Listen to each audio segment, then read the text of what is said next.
Sunday ಅಂದರೆ ಏನಾದ್ರು special ಮಾಡೇ ಮಾಡ್ತೀವಿ.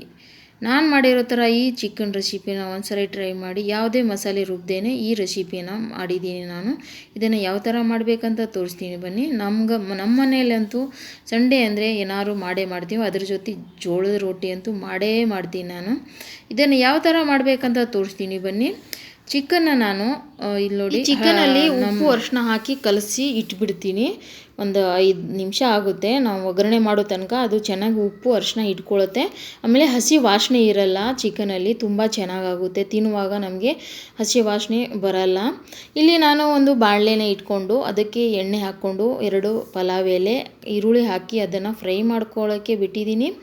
ಆಮೇಲೆ ಇಲ್ಲಿ ನಾನು ಮಸಾಲೆಗೆ ರೆಡಿ ಮಾಡ್ತಾಯಿದ್ದೀನಿ. ಚಾಪರಲ್ಲಿ ಶುಂಠಿ, ಬೆಳ್ಳುಳ್ಳಿ, ಟೊಮ್ಯಾಟೊ ಆಮೇಲೆ ಕೊತ್ತಂಬರಿ ಸೊಪ್ಪು ಹಾಕ್ಬಿಟ್ಟು ಇದನ್ನು ಚಾಪ್ ಮಾಡ್ಕೋತೀನಿ.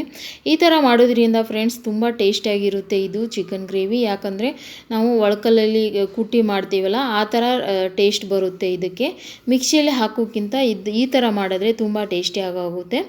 ಇಲ್ಲಿ ಈರುಳ್ಳಿ ಚೆನ್ನಾಗಿ ಫ್ರೈ ಆದಮೇಲೆ ಆ ಚಿಕನ್ನ ಹಾಕ್ಕೊಂಡಿದ್ದೀನಿ. ಹಾಕಿ ಅದನ್ನು ಸ್ವಲ್ಪ ಮಿಕ್ಸ್ ಮಾಡಿಕೊಂಡು ಮುಚ್ಚಿ 1-2-3 ಸೆಕೆಂಡು ಬೇಯಿಸ್ಕೊಂಡು ಇದನ್ನು ಓಪನ್ ಮಾಡಿ ಇನ್ನೊಂದು ಸಾರಿ ಮಿಕ್ಸ್ ಮಾಡಿಬಿಟ್ಟು ಇದಕ್ಕೆ ನಾನು ಡ್ರೈ ಮಸಾಲೆ ಹಾಕ್ತೀನಿ ನೋಡಿ.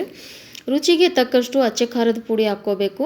ಆಮೇಲೆ ಅರಿಶಿನ, ಧನಿಯಾ ಪೌಡ್ರು, ಗರಂ ಮಸಾಲೆನ ಹಾಕ್ಕೊಂಡು ಇದನ್ನು ಮಿಕ್ಸ್ ಮಾಡ್ಕೋಬೇಕು. ನೀವು ಖಾರ ಜಾಸ್ತಿ ತಿಂದರೆ ಸ್ವಲ್ಪ ಜಾಸ್ತಿ ಹಾಕ್ಕೊಳ್ಳಿ, ಕಮ್ಮಿ ತಿಂದರೆ ಕಮ್ಮಿ ಹಾಕ್ಕೊಳ್ಳಿ. ಇದು ಈರುಳ್ಳಿ ಹಾಕೋದ್ರಿಂದ ಸ್ವಲ್ಪ ನಮಗೆ ಸ್ವೀಟ್ ಅನಿಸುತ್ತೆ, ಸ್ವಲ್ಪ ಖಾರ ಜಾಸ್ತಿ ಇರಬೇಕು ಈ ರೆಸಿಪಿಯಲ್ಲಿ. ಆಮೇಲೆ ಈ ಚಾಪ್ ಮಾಡಿರೋ ಎಲ್ಲ ಮಸಾಲೆ ಟೊಮಾಟೋನ ಹಾಕ್ಕೊಂಡು ಇದನ್ನು ಸ್ವಲ್ಪ ನೀರು ಹಾಕಿ ಮಿಕ್ಸ್ ಮಾಡ್ಕೋತೀನಿ. ನನಗೆ ಸ್ವಲ್ಪ ಗ್ರೇವಿ ಬೇಕು, ಅದಕ್ಕೆ ನೀರು ಹಾಕ್ಕೊಳ್ತಾ ಇದ್ದೀನಿ. ನೀವು ಬೇಕಾದರೆ ನೀರು ಹಾಕದೇನೆ ಇದನ್ನೇ ಈ ಥರನೇ ಡ್ರೈ ಮಾಡ್ಕೋಬೋದು. ತುಂಬ ರುಚಿಯಾಗಿರುತ್ತೆ, ತುಂಬ ಟೇಸ್ಟಿಯಾಗಿರುತ್ತೆ. ಇದನ್ನು ಸ್ವಲ್ಪ ಮಿಕ್ಸ್ ಮಾಡಿಕೊಂಡು ನನಗೆ ಎಷ್ಟು ನೀರು ಬೇಕು ಅಷ್ಟು ಹಾಕ್ಬಿಟ್ಟು ಇದನ್ನು ನಾನು ಬೇಯಿಸ್ಕೊಂಡು ಇದನ್ನು ಆಮೇಲೆ ನೀವು ಅನ್ನದ ಜೊತೆ ಇಲ್ಲ ಮುದ್ದೆ ಜೊತೆ, ರೊಟ್ಟಿ ಜೊತೆ ತಿನ್ಕೊಳ್ಳಿ, ತುಂಬ ಚೆನ್ನಾಗಿರುತ್ತೆ. ಇಲ್ಲಿ ನೋಡಿ ನಂದು ಡ್ರೈನೇ ಆಗಿಬಿಟ್ಟಿದೆ, ಅದು ಬೇಯಿಸಿದ್ದಕ್ಕೆ. ನಾನು ಇದ್ರ ಜೊತೆ ಜೋಳದ ರೊಟ್ಟಿ ಮಾಡಿದೆ, ತುಂಬ ರುಚಿಯಾಗಿತ್ತು. ಎಲ್ಲರಿಗೂ ಇಷ್ಟ ಆಯಿತು ನಮ್ಮ ಮನೆಯಲ್ಲಿ. ಯಾರ್ಯಾರಿಗೆ ಈ ವಿಡಿಯೋ ಇಷ್ಟ ಆಯಿತು ಲೈಕ್, ಶೇರ್, ಕಮೆಂಟ್ ಮಾಡಿ. Bye bye, take care, thank you watching my video.